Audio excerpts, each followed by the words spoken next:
Indiana Jones, It's a podcast about Indiana Jones. Every movie,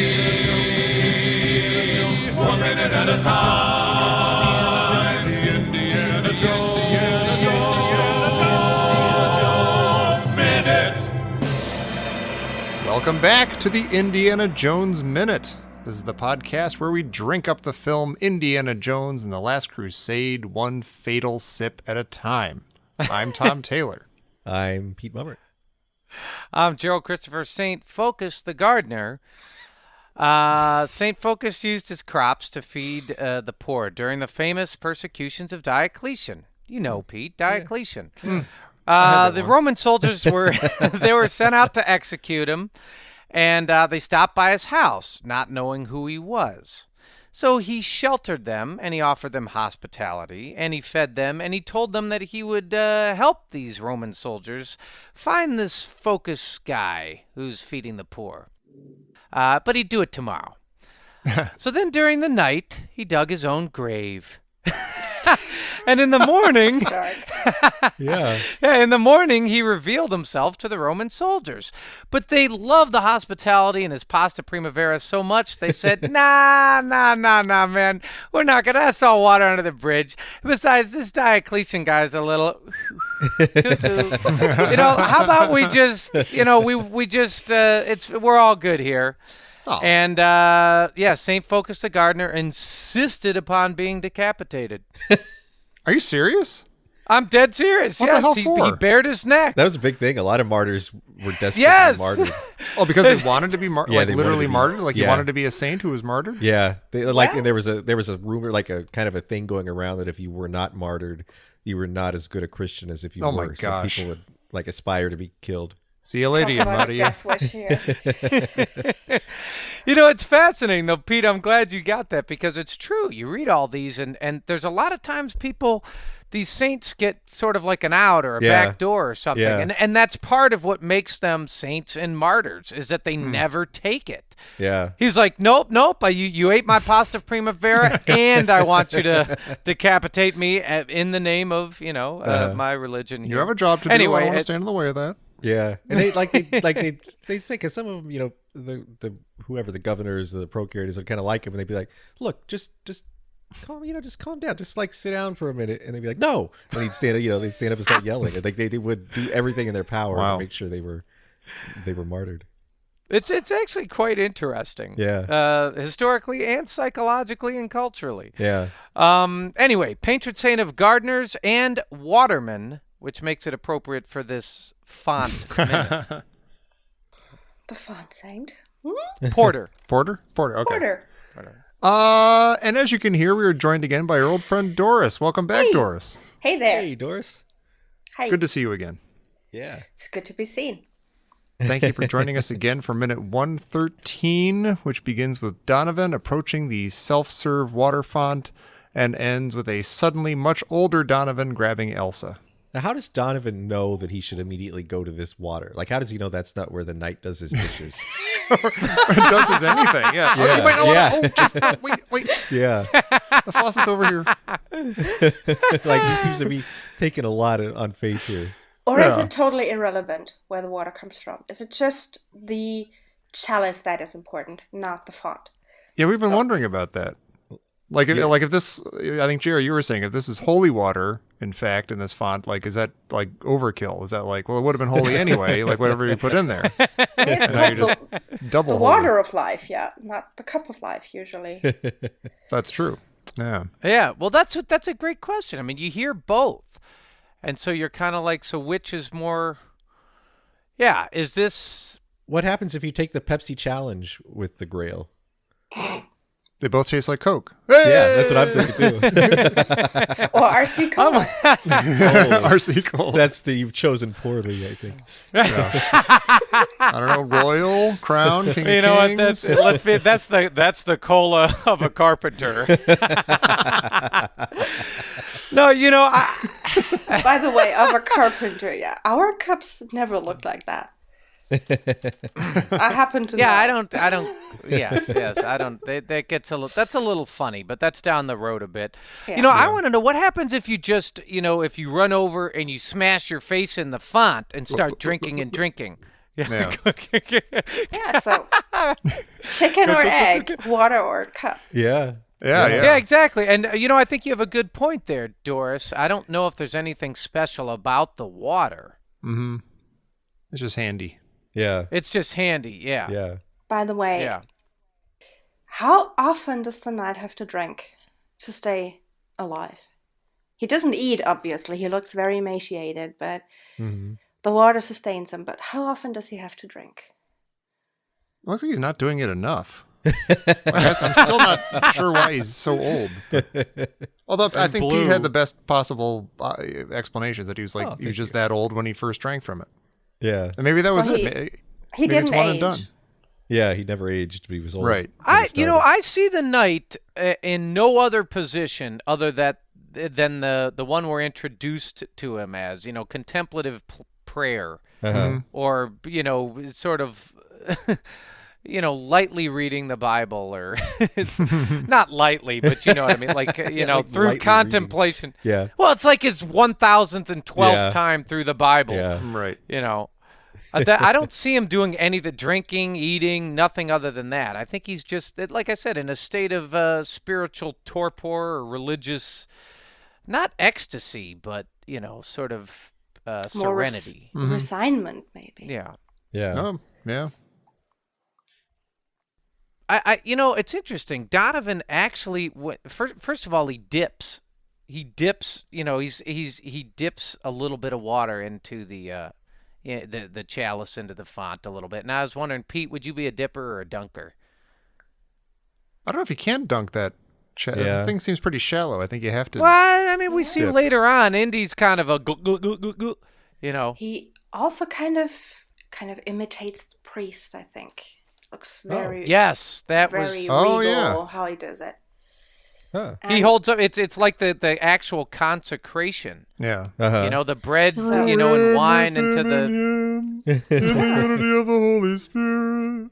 Amen. No glory. Okay. killing that, Tommy. It's great. Yeah. That's perfect. He's very gentle in his movements there, and the music totally contradicts him. I mean, it's so discordant. Yeah. The second the chalice hits the water, it's like boom. Yeah, that's gorgeous. Oh yeah. And like I'm gonna barf out my colon mischief. And then we get really the scary. Back to the Future soundtrack for a second. When he opens his eyes, we get the full Back to the Future tinkle. the peeling notes. Yeah. Before we get that, I think we get something fascinating. Is the knight turns and watches him as he walks over to the water. And the knight looks absolutely fascinated. And I'm curious, has the knight watched like hundreds of people die agonizing deaths over the year and he just really enjoys the show? Or has he never seen this before? Which I one's this gonna do? I actually think he's seeing it for the first time. I think so too. Indy is the first who's ever conquered the trials. Yeah. Yeah, I think his "Knew You'd Come" lines a couple minutes earlier kind of suggest that like this. Oh, I knew somebody would finally make it, and that's you. Like, And do you finally made it in here. Do you think part of in his back of his mind, he's like, I wonder if these really work. Like, I wonder if you drink the wrong one, it's really going to kill you. Or if you're 700 years, I finally get to see somebody die from this. This is going to be awesome. Well, see, was the knight making up all that? Was that all just a bunch of hocus pocus bunkum? About like, oh, if you choose, you must choose wisely, for the false grail, I don't know. Well, now how did the apparently. false grails get these powers? Like, did God curse all of these grails individually? Or like Tom said, did something bad happen to people to each one of these, and the knight went around and collected, like crime scene grails? Did the correct grail come with a set of instructions, as in manual, user's manual? This is how you use the grail. Yeah. This is how you not use the grail. I mean, who told the knights that the false grail would take the life away? Or was it just trial and error? Like, did they have somebody, like, they started out with, like 30 knights and 29 of the knights drank from the wrong grails. Mm-hmm. Maybe. See, this is what's so difficult, Pete, because a few minutes ago you kind of had me on board with your whole. The knight is making the whole thing up. He thinks it's he basically hired himself Right. to guard the Grail. Mm-hmm. But then around these minutes, it starts to fall apart a little bit. You're like, so wait a minute. There is a spiritual, mystical thing that's going on here. There's a false Grail, and it really is going to kill you. This is the first spiritual booby trap. Like the first three were all mechanical and human made, but this one actually seems like supernatural. Unless the knight's been working on like biological weapons the entire time in one of these caves, and it's like a different agent, a biological agent for each one of these. Pete, you're like a slippery worm. You just can't nail you down. I mean, like Biological weapons. the fungus spores that killed all the people in the pyramids. Oh, right, yeah. Yeah. Well, yeah. There you go. Maybe like anything you breathe or eat or drink in this cave will kill you, but the true Grail has the antidote. Oh, there you go. I like that. Yeah, so Oh, everyone's going to interesting. die anyway if they don't drink out of this Grail. Yeah, exactly. But that's not what like that. happens. Eh. I mean, the knight dies in the end. I honestly don't remember that. Does he? Okay, I I don't believe you. remember either. Yeah, I don't know. Tommy, you call a self-serve font here, which I like because we do by having the water font there. It lends a church or temple-like quality, but also it injects an action. Like Donovan is literally putting his life in his own hands here. Yeah. Which is a little different because we've seen him as kind of a passive organizer. Even Elsa chooses for him, right? Mm-hmm.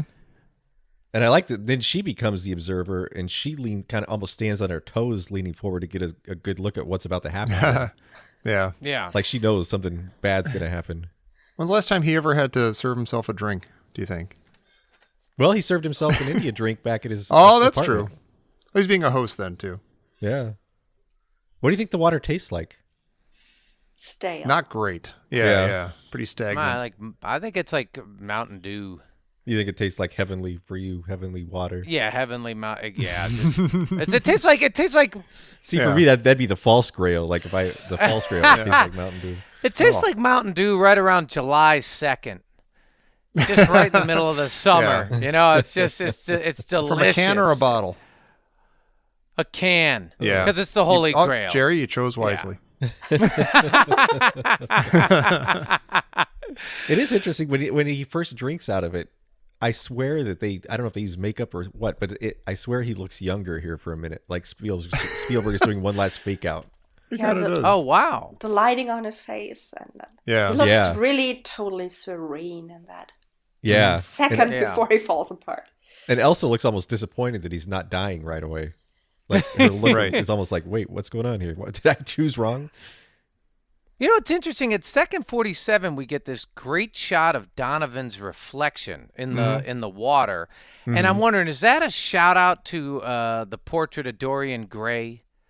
Oh, interesting. Like he's never Yeah. wanting to age, immortality, or even maybe Narcissus. Yeah. Like he couldn't leave his reflection in the pool, and so he died. It's almost like hubris and arrogance. Mm-hmm. Yeah. It's a great shot. Yeah. It It could be that, or it is. could also be just as simple as he sees himself getting old. Like it's a way for him to see that something's happening to him. But I agree. Yeah. No, that is that it. I like your interpretation. Yeah, I like better, that actually. too. And I love the shot right before that where we get that little kind of psycho sting and you see Elsa's really cold expression as he starts to contort in agony. Might be my favorite shot of the movie. Like, that's incredible. That is really good. And we mentioned this before, but somebody on our Listeners Crusade on Facebook, they a while ago was saying like, so did Elsa actually, intentionally give him the wrong thing? And like everybody's like, there's no question. I mean, look at her. Look at that shot of her. She's like, it's like her plan is coming to fruition. She's completely satisfied and pleased with herself. And yeah, none of us here had any doubt. Yeah. No, I don't think there's any question that she did this on purpose. Yeah. No, there's no question. Does Indy find that a good trait in her, or does he hate her even more now? I think he's still confused because she's been like staring over at him the whole time, and he's still. He has that What? look of total contempt on his face.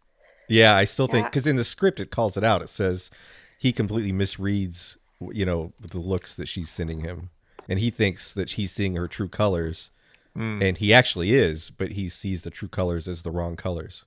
Right. He thinks that she's actually helping him, Donovan. Yeah. Right. Yeah. What a dummy. And like when she shakes her head no, I think he's probably thinking that's a no. You're never gonna get it. No. That was crazy, Pete. I saw that yesterday. Uh-huh. Yeah. And it's very, very subtle. And Yeah. It's nuts. And I've it's never almost out of seen that focus because before. she's behind the grail. Yeah. Yeah. And you know what's weird? You can see that that's not supposed to be in the movie. That's like a Tarkin and Vader shaking his hand thing again. Like they couldn't cut away from her. Uh-huh. They couldn't cut that out of the movie without cutting out Donovan's part that he was already doing. Because then in the next shot, she for the first time turns to Indy. And but that's a cool, creepy thing to see.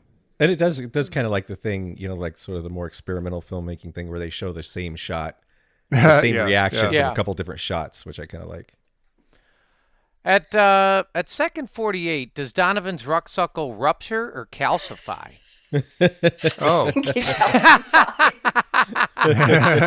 Does it? I was wondering because at first I was like it ruptures, and I was like, nah, he's like aging rapidly. Maybe it like ossifies or something. Yeah. Yeah, I think know? everything's sort of getting stony and dusty and Oh. yeah. Yeah. Ugh. Yeah. Everything's turning to kidney stones.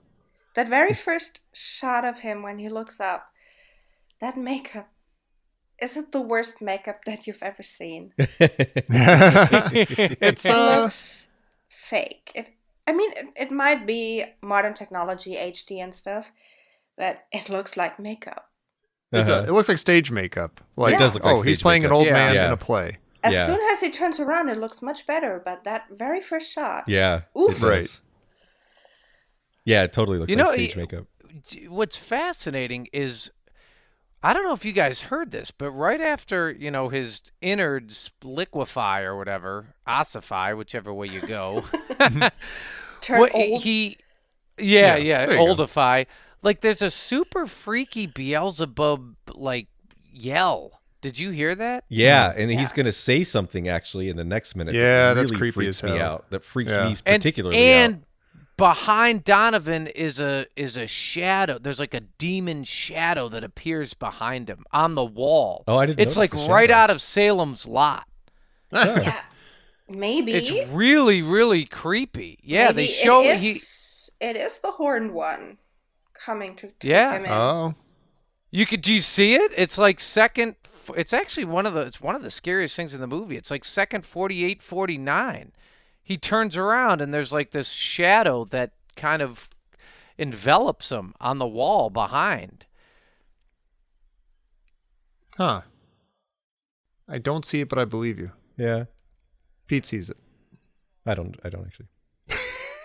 You don't see it. You guys don't That's see it. real scary, Jerry. Oh my. Let's talk about something else that's in the movie. Well, you know what? But what is interesting is on this. So if you get the yell, and for those out there who see the shadow, is this the work of Yahweh here, or is this the work of the devil? I'm going to say it's all Yahweh. I don't think But like, there's this really Yahweh has creepy proven himself to be scream. just as capable of doing his own dirty work. I mean, think back to what Yahweh did when they opened the ark. Yeah. Oh, That were Yeah. no devils. That's true. That's true. Yeah. All right. It's interesting. It's an evil moment, like both sonically and visually. Mm-hmm. Yeah. yeah. Yeah. He for some reason, as all this is happening to him, he quotes the title of a 1970s book about adolescence and puberty. What is happening to me? Okay, I'm not familiar with that one. Everybody in the States around my age had that book. They learned about, penises and Not in glands. Germany had it. Donovan's going through some exciting and confusing changes very rapidly, and he needs to know about it. And the best thing about his aging are his hands. His hands really look creepy and old. Yeah, they do. Yeah. Although I'm looking at it right now, it looks like they stop the makeup at like his knuckles. Yeah, Like, his it fingers does. don't have anything on them. They're like normal, but his knuckles are all like gross. And, yeah, Gouty. Planet of the Gnarly. Apes. yeah. Is he like when he grabs Elsa there and he's like, what is that? Like, is he and he starts to kind of gurgle? Is he swearing at her? I don't know. Like, can he just not get That's it a good out? Why question. you? yeah. Bracka, bracka, bricka, bracka, brooka, blacka. I think Donovan always remains an evil gentleman at heart, even in dying. Oh, Yeah. maybe. He's just Yeah, do you think- he's just confused. So you don't think he's reaching out for one last little bit of human warmth and comfort? Aw. Yeah, he's maybe human warmth and comfort and help me, but he's not cursing her. Yeah. Yeah, do you think he even knows that she double-crossed him? Or he just doesn't Of even think course. that far? You think he course. Yeah, knows? see, I don't know. Yeah, I think. I so. think he. I I hope think he he knows. figures it out. Yeah. I think he figures it out on tomorrow's minute, where he's pretty much a chalky skeleton, but he can still. Yeah. He has some. Yeah. There's still some cognition going on. Yeah. By the way, thank He you. is. He's like a. Yeah. Thank you, Is guys. that the... Thank Oh. you for not making me watch 114.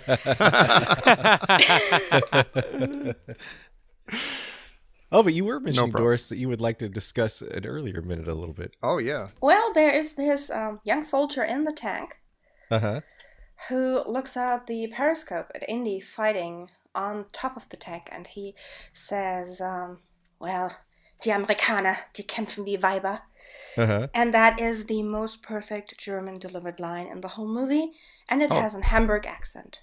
Oh, Really? This is Oh. definitely a native speaker from up north.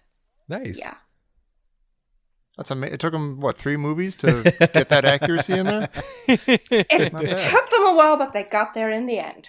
And not thanks to Vogel. His name Yeah. is Vogel. I know, I'm sorry. I always say Vogel. I've been saying Well- Fogel ever since you You brought it have to been. our attention. It just sounds funny to me. If he were American, of course he would be Vogel. Mm-hmm. But so he's just a little German bird. With not so perfect German pronunciation. Yeah. Yeah. Oh, what do you think of Elsa's accent? We haven't talked about that. I like her. She Okay. doesn't sound Austrian to me. She doesn't sound very German to me, but Oh, okay. well, as someone who's fought very hard not to have a specific accent when talking, Mm-hmm. I cannot really place. Well, she does not have the standard German villain accent in movies, That's true. and she is not your standard German villain. First of all, she isn't German; she's Austrian. Yeah. Mm-hmm. Yeah. Harrison Ford does it quite well. I mean, only says 2 words, but yeah. Yeah.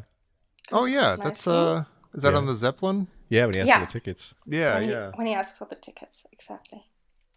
He doesn't try to do too much with it. He just kind of does it. Well, he doesn't That have probably to. helps. Yeah. Did you ever see the movie 1941, Doris? A long time ago in a galaxy far, far away. This Yeah. is way off topic. We recently watched it for our Patreon show, but I'm sort of amazed at Christopher Lee's German in that movie. He spoke excellent German. He gave Yeah. whole interviews in German. Oh wow. Wow. Yeah. Wow. He was fluent. I didn't know that until I rewatched it, and I was like, wow, that's really incredible. I have to do a rewatch of that one. It's probably like 15 years ago. Do The you? last saw it. Do you have to? As a patron on Patreon, That's I have true. to. Yep. That's true. You gotta do your homework. Yeah, up with us. exactly. And I'm very much into doing your homework. I think Tom might have just given away his thoughts on the movie. No. It's multifaceted. Okay. Yeah. Might have had a little bit too much fun for him, but I mean, we'll see how- You know how I hate fun. Tom, even the old mayhem fun. miser. I know. Scrooge. There's so many things I want to say, but I can't say them. I'm trying to goad you into it. I like the fun.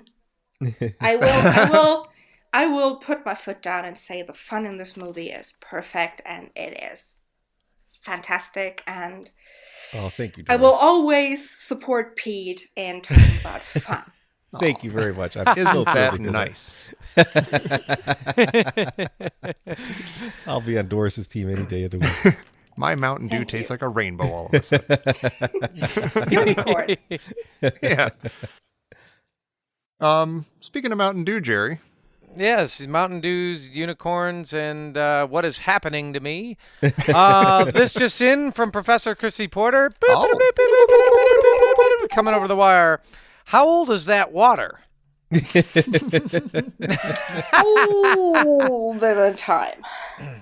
Yeah. Oh, wait a minute. There's another boop, boop, boop, Oh. boop, boop. Lanyard Hey. missive. Uh-huh. Yeah, she has a quote here. Let me see. Also, I'd like to quote Romans chapter 6, verse 4. Whoa.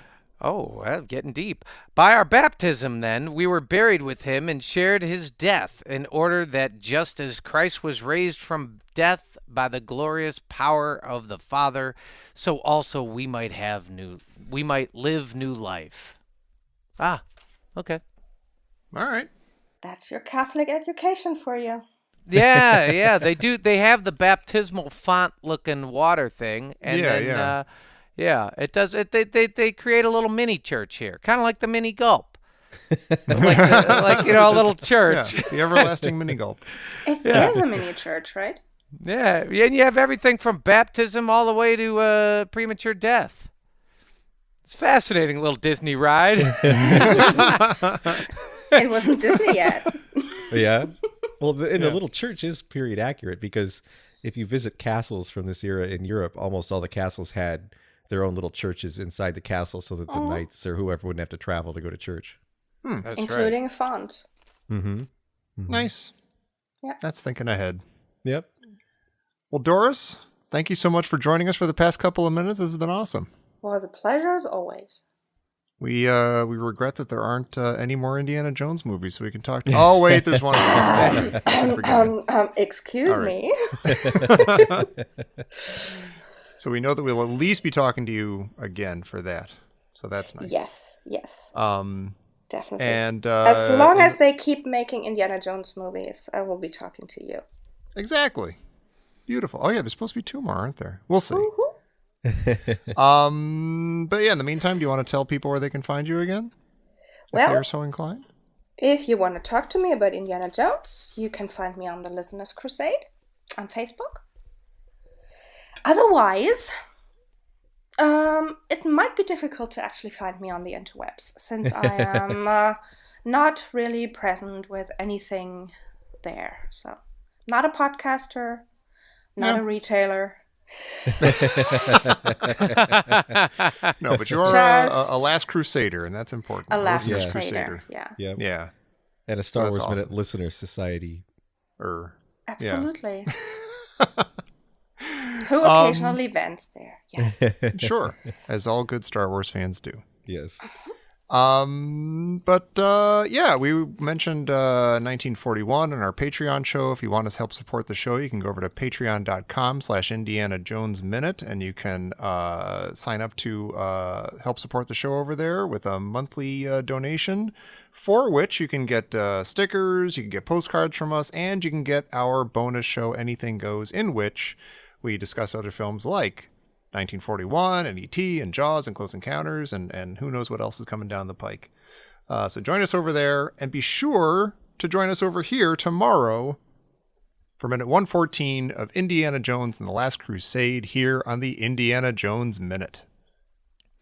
Hey, Pete. Mm-hmm. If you were toasting eternal life, what outfit would you wear? Not the Nazi pin. Yeah, really. Oh, you'd have to wear it forever, right? Yeah. Wow. Wait, would you? Yeah. You can't change your clothes after you drink from the Holy Grail? No. Look at the knight. I think that's a He's got to choice. change of clothes. His clothes don't age. His clothes are just as pristine as the first day. His clothes are immortal as well. Yeah. I suppose so. Yeah. Steel's getting Yeah, worse but- all the time. But, I know. but think about it. Not being able to change your clothes for 800 years. Oh man, that would be terrible. You'd pick the false grail, wouldn't you, Pete? Talk about martyrdom. Yeah.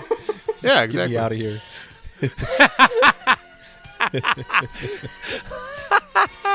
Oh, this is jeweled up goblet. I'm sure this is it.